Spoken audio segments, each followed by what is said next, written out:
Hello guys, welcome back to my channel Art Gyan Kala. मैं हूं ज्योति चौहान आप लोगों के सामने। और आज देखिएगा मैं बात करूंगी, आज का जो मेरा सेशन है वो ये है कि आपके क्वेश्चंस और मेरे जवाब रहेंगे। मैं देख रही हूँ, मैंने एक वीडियो दिया था एएमआरएस का।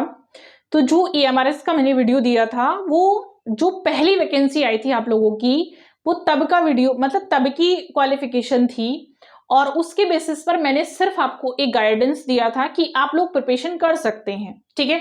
जैसे अभी आपने देखा केबीएस की चेंज हो चुकी है, ठीक है, तो वो आपको मिल ही गया मेरा। अब उस पर जो भी कमेंट्स होंगे वो मैं आप लोगों के नेक्स्ट सेशन में कंप्लीट करूंगी।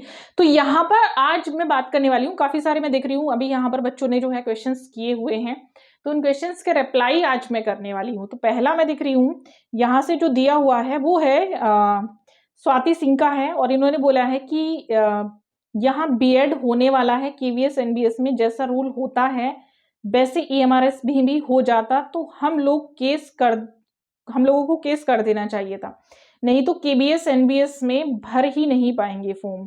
हम अब ईएमआरएस के रूल्स आने के बाद इसमें भी नहीं कर पाएंगे। देखिए स्वाति सिंह, आप जो कह रही हैं जितना मैं समझ पाई हूं उतना मैं, देखिएगा ये मैं जैसे बोलती भी हूँ आप लोगों को हमेशा एक चीज, और मैं समझ सकती हूँ आप लोग जो भी कहना चाह रहे हैं उस चीज को। तो क्वालिफिकेशन जो चेंज हुई है ना, अभी हर चीज में आप देख रहे हैं चेंज होती आ रही है। जब मैंने यूपी पर वीडियो बनाया था तभी मैंने बोला था कि एक क्वालिफिकेशन अभी तक इसलिए चली आ रही थी क्योंकि उस समय आर्ट के टीचर नहीं मिलते थे। मैं कहूं, जब मैं पढ़ने गई थी ग्रेजुएशन तो मेरे कॉलेज में, पूरे कॉलेज में टीचर नहीं था। सोचिएगा, बुक्स नहीं होती थी लाइब्रेरी में, एक बुक्स होती थी वो भी 3-3 दिन सारे बच्चों को डिवाइड की जाती थी कि एक दिन आप रखिएगा एक दिन आप रखिएगा, बुक्स ही नहीं मिलती थी। बट आज के समय में चीजें बदल चुकी हैं, आज के समय में टीचर भी है, बुक्स भी है, जानकारी भी है। आप जहां पर जो भी स्थल हैं इनके, आप वहां जाकर आप देख सकते हैं। पहले नहीं पता होता था ना, इतना एक्सप्लोर नहीं था आर्ट के बारे में। आज पहले आर्ट सिर्फ इतना ही जाना जाता था कि आपने बनाना बना लिया, आपने कप प्लेट बना ली, संतरा बना लिया, सेब बना लिया, बस इतना। उससे ज्यादा कोई नहीं जानता था कि आर्ट इतना एक्सप्लोर वाला सब्जेक्ट है, आर्ट में इतना कुछ है, टेक्निकल भी है, बीएफए भी कुछ होता है, और इतनी सारी चीजें हैं, डिजाइनिंग्स हैं, आर्किटेक्चर्स है, स्कल्पचर्स है, ग्राफिक आर्ट्स है, इतने सारे सब्जेक्ट इसके अंतर्गत आते हैं। तो आज के समय में जैसे जैसे आप देखते हैं अवेयरनेस बढ़ रही है, हर सब्जेक्ट में जो क्वालिफिकेशन चेंज हो रही है उसके अकॉर्डिंग चेंज हुई है, ठीक है। अब सेकंड है, यहाँ पर मैं दिख रही हूँ, अच्छा इसमें शायद एक रिप्लाई भी किया गया है, किसी ने रिप्लाई किया है, रूबी किजवाल ने किया है कि यस करना पड़ेगा, कम से कम जो बीएड कर रहे हैं उनको तो कम से कम लिया जाए, वरना बहुत सारे स्टूडेंट बाहर हो जाएंगे। हाँ बिल्कुल, देखिएगा अगर आप लोग को लगता है कि केस करना चाहिए तो मैं नहीं मना करूंगी, कर दीजिएगा, अपने हक की लड़ाई तो लड़नी चाहिए। एक यहाँ पे से कहते हैं कांति देव की ma'am BA and MA drawing and painting के बाद फाइन आर्ट से बीएड कर सकते हैं। हाँ बिल्कुल कर सकते हैं, क्यों नहीं करना है। आप बीएड करिएगा, बीएड तो कंपलसरी है, हो मतलब कंपलसरी लगभग हो ही गया, आप कर लीजिएगा, फाइन आर्ट से ही करिएगा। बट जिन्होंने ग्रेजुएशन ड्राइंग से कर रखा है वो बीएड भी ड्राइंग से ही करिएगा, कला वर्ग नहीं, ड्राइंग मतलब फाइन आर्ट विजुअल आर्ट से आप करिएगा, ठीक है। नेक्स्ट इसमें किसने पूछा है, संतोष, इन्होंने कहा है कि मैम मैंने बीए फाइन आर्ट्स और बीएड किया है, can I apply this post from Haryana. आप हरियाणा से हैं और ईएमआरएस के लिए, तो देखिए मैं आपको बता देती हूँ, मैंने जो क्वालिफिकेशन आपको बताई है, जो प्रीवियस क्वालिफिकेशन थी उसके बेसिस पर बताई है। मे भी चेंज हो जाए थोड़ा बहुत, जैसे केबीएस में हो गया है, मैं श्योर अभी नहीं कह सकती क्योंकि एमआरएस आने वाला। बट हाँ एक चीज मैं ये श्योर कह सकती हूँ, ये क्वालिफिकेशन मैंने आपको इसलिए बताई थी कि इस लेवल वाले तो एटलीस्ट है ही एलिजिबल, वो लोग तैयारी करते रहिए। क्योंकि लास्ट टाइम क्या हुआ था, बच्चे जो एलिजिबल थे उन्होंने लैंग्वेज अपना एक, क्योंकि जो इसमें मांगा जाता है रीजनल लैंग्वेज, उस लैंग्वेज में वो बाहर थे। यानी जो जिन लोगों का मैंने देखा कंसर्न सब्जेक्ट बिल्कुल राइट था, जिन लोगों का फर्स्ट पार्ट जो है वो बिल्कुल राइट था, बस लैंग्वेज उनका प्रिपेयर नहीं था, वो लोग बाहर हो गए अच्छा खासा, और उनके मार्क्स भी बहुत अच्छे थे। तो ये मेरा जो पर्पस था आप लोगों को देने का वो यही था कि आप लोग तैयारी पहले से करिएगा, ताकि आप लोग अपने सब्जेक्ट में अच्छे होने के बावजूद भी आप एक रीजनल लैंग्वेज के या आप किसी अन्य सब्जेक्ट के अकॉर्डिंग तैयारी नहीं कर रहे हैं जो फर्स्ट पार्ट है, और आप उसकी वजह से बाहर हो जा रहे हैं, तो ये आप लोगों का बहुत बड़ा लॉस है। तो तैयारी पहले से रखिएगा जो लोग एलिजिबल हैं, ठीक है। तो इसलिए आप अप्लाई कर सकते हैं, बट इसमें दिया हुआ ना फाइन आर्ट्स है, तो फाइन आर्ट्स से आप अप्लाई कर सकते हैं, आप तैयारी करिएगा, ठीक है।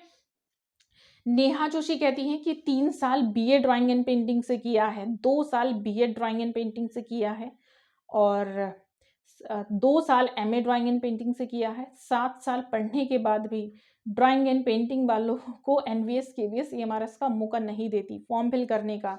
कितनी गलत बात है, जबकि हम भी वो काबिलियत रखते हैं जो एमएफए वाले रखते हैं। ना ही कोई टीचर जाकर हमारे हक की बात करता है, हमको भी मौका दिया जाना चाहिए। तो देखिएगा नेहा, पहली चीज टीचर कोई बात नहीं करेगा। टीचर इसलिए बात नहीं करेगा क्योंकि जहां टीचर बोलते हैं ना, जो कैंपेन वगैरह आप देखते हैं टीचर चलाते हैं, तो उसमें स्टूडेंट मैं देखती हूँ जाते ही कितने हैं, क्योंकि जॉब टीचर को नहीं लेनी है, जॉब आपको लेनी है।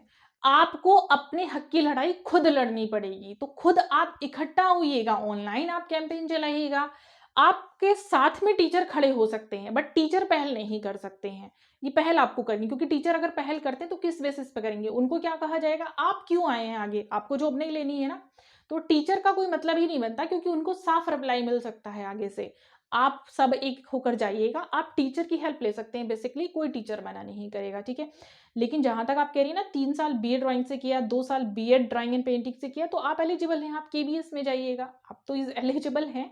बेफिक्र होके आप अप्लाई करिएगा। मुझे लगता है कि आपने इतनी क्वालिफिकेशन की है, या तो कहीं ना कहीं आपको जो है, कई बार मैंने देखा है ड्राइंग में जो है बच्चों को क्वालिफिकेशन के अकॉर्डिंग सही गाइडेंस ही नहीं होता है। ये हमारे इसमें मांगा गया था सिर्फ फाइन आर्ट, बट बीएड भी नीचे लिखा हुआ है, ठीक है। तो आप ध्यान दीजिएगा क्वालिफिकेशन क्या थी। अब यहाँ से इन्होंने दिया हुआ है सुधा चौधरी ने कि क्या मैं फॉर्म भर सकती हूँ। अब देखिए, मुझे आपकी क्वालिफिकेशन नहीं पता तो मैं बता नहीं सकती हूँ। संजय सिंह ने बोला उत्तर प्रदेश राजकीय इंटर कॉलेज एलटी ग्रेड कला अध्यापक की योग्यता क्या होनी चाहिए। देखिए, बीएड होती है, सीधा सीधा एलटी की जो योग्यता होती है वो बीएड होती है, तो बीएड आपके पास होना चाहिए। और यहाँ से ये जो टेक्निकल आर्ट वाले बोलते हैं, तो मैं इनको साफ मना करती हूँ कि ये लोग बातें मत किया करिए सिर्फ यूपी टीजीटी के अलावा। तो मैं इनको कोई रिप्लाई नहीं करना चाहूँगी। इधर है आगे कि आकांक्षा आकांक्षा कहती है मैम प्लीज टेल मी, मैंने बीए किया है और उसके बाद एमफिल भी किया है, तो क्या मैं ईएमआरएस में अप्लाई कर सकती हूँ? नहीं, आप नहीं कर सकती हैं। सिर्फ आपने ग्रेजुएशन किया हुआ है, उसमें फाइन आर्ट मांगा गया है, ठीक है। ये है मीनू मीनू कहती हैं कि BA plus MA drawing and painting से बीएड प्लस सीटेट भी जरूरी है। सीटेट अभी जरूरी नहीं है, केबीएस में तो ऐसा नहीं दिया हुआ है, ईएमआरएस में भी ऐसा भी कुछ है नहीं, होगा आगे तो उसमें क्योंकि मैं इस बात के लिए भी श्योर नहीं कह सकती हूँ। अगर होगा तो मैं आपको नेक्स्ट वीडियो में जरूर इसके बारे में बताऊंगी, ठीक है। वैसे जहां तक मैं मानती हूँ है नहीं शायद आर्ट के लिए, बट आगे हो जाएगा, कर लीजिएगा, आगे हो जाएगा सीटेट, आप लोग कर जरूर लीजिएगा, ठीक है। एक ये कहते हैं कि राजेश कह रहे हैं कि मैम बीए ड्राइंग नहीं ली है, नॉर्मल बीए किया है, तो क्या मैं फॉर्म भर सकता हूँ? नॉर्मल बीए जिसमें आपने किया हुआ है राजेश, आप उसी सब्जेक्ट में आप भर सकते हैं, आर्ट में नहीं भर सकते हैं। बीए 3 इयर्स का है, ये कहते हैं अखिलेश, और सब्जेक्ट से बीएड भी किया है, आर्ट से फॉर्म भर सकते हैं क्या? बीए 3 इयर्स का है अदर सब्जेक्ट से, तो आर्ट में आप कैसे भर देंगे? अरे एक सवाल तो कम से कम ऐसा पूछिए ना कि जो एक आपका ऑथेंटिक लगे, कम से कम कुछ भी आप पूछ लेते हैं ऐसे। नेक्स्ट ये बोलती हैं कि ओनली राहुल मैम, मैंने प्राचीन कला केंद्र चंडीगढ़ से 5 साल का डिप्लोमा किया है, क्या मैं इसमें एलिजिबल हूँ? प्राचीन कला केंद्र, तो ये होना चाहिए मेरे ख्याल से, तो प्राचीन कला केंद्र वैलिड होनी चाहिए, अब तो होनी चाहिए, तो आप एलिजिबल, आप इसमें भर दीजिएगा फॉर्म, ठीक है। बाकी जो ये अदर सब्जेक्ट वाले हैं, तो पहले ऊपर से पूरा वीडियो देखिए, मैं क्वालिफिकेशन किस चीज की बता रही हूँ, क्या मांगा गया है, फिर आप कैसे अप्लाई कर सकते हैं।